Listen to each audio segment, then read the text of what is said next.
क्या कभी ये सोचा है कि ये जो हमारे चारों तरफ विशाल पहाड़, ऊंचे पठार और दूर दूर तक फैले मैदान हैं, ये आखिर बने कैसे? तो चलिए आज हम इसी लाखों साल पुरानी कहानी की परतों को खोलते हैं। कभी हिमालय की ऊंचाई देखकर या किसी गहरी खाई की तस्वीर देखकर हैरानी तो हुई होगी, है ना, कि आखिर ये सब बना कैसे? ये विशाल आकृतियां कोई जादू नहीं है, बल्कि हमारी धरती के अंदर चल रही जबरदस्त ताकतों का ही कमाल है। चलिए आज इसी रास्ते पर्दा उठाते हैं। तो ये सब होता कैसे है? देखिए, इसकी जड़ में है हमारी पृथ्वी की सतह, जो हमें भले ही स्थिर लगे पर असल में है नहीं। ये लगातार बदल रही है, हिल रही है। इसको ना ऐसे समझिए जैसे पानी पर लकड़ी के बड़े बड़े तख्ते तैर रहे हों। हमारी पृथ्वी की जो ऊपरी परत है वो भी ऐसे ही विशाल टुकड़ों से बनी है, जिन्हें हम लिथोस्फेरिक प्लेट्स कहते हैं। ये प्लेटें बहुत ही धीरे धीरे खिसकती रहती हैं और इनकी यही धीमी चाल धरती पर बड़े बड़े बदलाव ले आती है। तो जब ये विशाल प्लेटें चलती हैं तो आखिर होता क्या है? असल में ये तीन चीजें करती हैं, या तो एक दूसरे से टकराती हैं, या एक दूसरे से दूर जाती हैं, या फिर बस अगल बगल से सरक जाती हैं। आइए देखते हैं कि इन तीनों हरकतों का नतीजा क्या होता है। सबसे पहले बात करते हैं उस सिचुएशन की जब दो प्लेटें एक दूसरे से दूर जाती हैं। इसे कहते हैं डाइवर्जेंट बाउंड्री। और मजे की बात पता है क्या है? इसे कंस्ट्रक्टिव यानी रचनात्मक भी कहा जाता है। क्यों? क्योंकि जब प्लेटें अलग होती हैं तो नीचे से पिघला हुआ मैग्मा ऊपर आकर ठंडा हो जाता है और बूम, नई जमीन बन जाती है। अब इसका नतीजा इस बात पर निर्भर करता है कि ये प्लेटें अलग कहाँ हो रही हैं।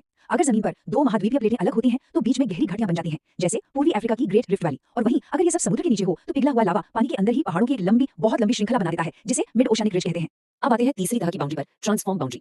यहाँ प्लेटें ना तो टकराती हैं ना दूर जाती हैं, बल्कि एक दूसरे के साथ साथ रगड़ खाते हुए खिसकती हैं। इससे कोई नई जमीन तो नहीं बनती, लेकिन इस जबरदस्त रगड़ की वजह से यहाँ अक्सर भूकंप आते हैं। चलिए अब बात करते हैं धरती के सबसे शानदार नजारों में से एक की, विशाल पर्वतों की। आखिर ये आसमान छूती चोटियां बनती कैसे हैं? देखिए, पर्वत मुख्य रूप से चार तरह के होते हैं। सबसे पहले है फोल्ड माउंटेन्स या वलित पर्वत, जैसे कि हमारे हिमालय। ये तब बनते हैं जब दो प्लेटें टकराती हैं और जमीन किसी कागज की तरह मुड़कर ऊपर उठ जाती है। फिर आते हैं ब्लॉक माउंटेन्स। ये तब बनते हैं जब धरती का कोई बड़ा हिस्सा या तो टूटकर ऊपर उठ जाता है या नीचे धंस जाता है। तीसरे, जैसा कि नाम से ही साफ है, ज्वालामुखी पर्वत है, जो ज्वालामुखी के लावा और राख के जमा होने से बनते हैं। और आखिर में है अवशिष्ट पर्वत। असल में ये वो पुराने बूढ़े पर्वत हैं जिन्हें लाखों सालों में हवा और पानी ने घिस कर छोटा कर दिया है, जैसे भारत की अरावली रेंज। पहाड़ों से तो हम सब वाकिफ हैं, लेकिन अब बात करते हैं पठारों की, जिन्हें धरती का टेबल लैंड भी कहा जाता है। तो ये पठार होता क्या है?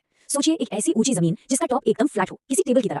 पहाड़ों की तरह इसकी चोटी नुकीली नहीं होती, और बस यही इसकी सबसे बड़ी पहचान है। पठार भी कई तरह के होते हैं। कुछ पठार ऐसे होते हैं जो चारों तरफ से पहाड़ों से घिरे होते हैं, जैसे दुनिया की छत कहा जाने वाला तिब्बत का पठार। इन्हें इंटरमॉन्टेन कहते हैं। कुछ पठार पहाड़ों के ठीक नीचे उनके पैरों के पास होते हैं, जिन्हें पिडमॉन्ट कहा जाता है। और हाँ, कुछ पठार तो लाखों साल पहले फैले लावा से बने हैं, जैसे भारत का विशाल दक्कन का पठार, और इन्हें ज्वालामुखी पठार कहते हैं।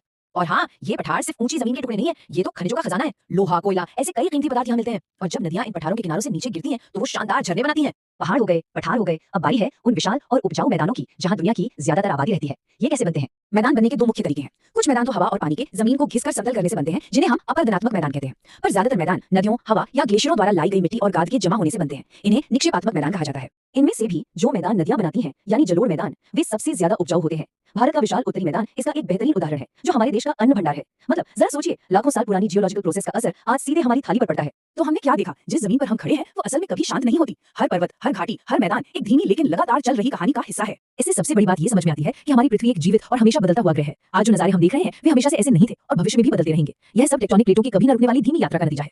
चलिए इस चर्चा को एक सवाल के साथ खत्म करते हैं। आज जो भी हमने समझा उसके आधार पर क्या कोई बता सकता है कि हिमालय किस प्रकार का